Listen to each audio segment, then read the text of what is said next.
Tant pis pour ceux qui font aveuglément confiance aux banques et penser que la banque est un lieu sûr pour notre argent est une grave erreur que beaucoup font en toute confiance. Grave erreur? Présentation. Bonjour, je suis Luzolo Mariam, dites-moi. Êtes-vous au courant de cette affaire dans laquelle 5 banques françaises semblent être impliquées dans une arnaque intelligente appelée Quincom? Cette vidéo te dévoile tout, reste jusqu'à la fin. Le Quincom, une méthode de fraude fiscale sournoise utilisée par les banques pour éviter de payer leurs dus. Cette tactique sordide consiste à acheter des actions juste avant le versement des dividendes, puis de les revendre immédiatement à une banque étrangère qui récupère les dividendes. Pendant ce temps, la banque française initiale peut réclamer un remboursement de la taxe sur les dividendes, tandis que la banque étrangère ne paie pas cette taxe. Cette méthode d'évasion fiscale a été largement pratiquée en Europe, causant des pertes fiscales considérables pour les États, dont l'Allemagne et la France. Les banques BNP Paribas, Société Générale, Exane, une filiale de BNP, Natixis et HSBC, toutes impliquées dans cette affaire honteuse, ont été perquisitionnées en mars 2023 dans le cadre d'une enquête pour évasion fiscale aggravée. La distribution de dividendes en France est soumise à une taxe de 30%, mais les banques ont réussi à exploiter les différences de fiscalité entre les pays pour leur profit personnel. Ces pratiques sordides doivent cesser immédiatement. Les banques ne doivent pas être autorisées à se soustraire à leurs obligations fiscales et à s'enrichir sur le dos des citoyens honnêtes. Il est temps de mettre un terme à ces stratégies d'évasion fiscale et de punir les coupables pour leurs crimes. Écoute, maintenant allons plus en profondeur, êtes-vous prêts? Les banques, ces géants financiers qui prétendent nous protéger et nous rassurer, sont-elles vraiment dignes de notre confiance? Les études sont là pour nous montrer que la réponse est loin d'être claire.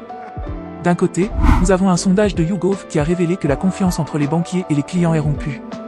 Cela ne fait que confirmer les soupçons de nombreux clients qui ont été victimes de pratiques peu scrupuleuses de la part de leur banque. D'un autre côté, une étude récente de France Transactions en 2022 nous montre que 68% des Français ont confiance dans le système bancaire, soit une augmentation considérable de 19 points par rapport à 2016. Mais est-ce suffisant pour nous convaincre de leur intégrité? Il est vrai que la crise sanitaire a eu un impact sur nos comportements financiers, poussant les Français à chercher à se rassurer en épargnant davantage. Mais à quel prix? Les banques, comme des vautours, ont profité de cette situation pour attirer davantage de clients en leur offrant des taux d'intérêt avantageux, sans se soucier réellement de leur bien-être financier à long terme.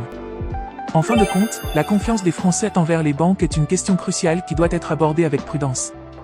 Nous devons nous interroger sur leurs motivations et leurs pratiques commerciales, afin de protéger notre avenir financier.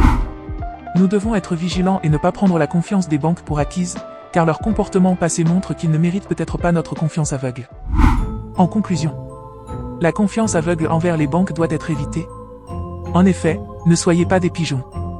Car, les pratiques peu scrupuleuses telles que l'évasion fiscale, qui ont des conséquences graves sur les États et les citoyens, doivent être sanctionnées.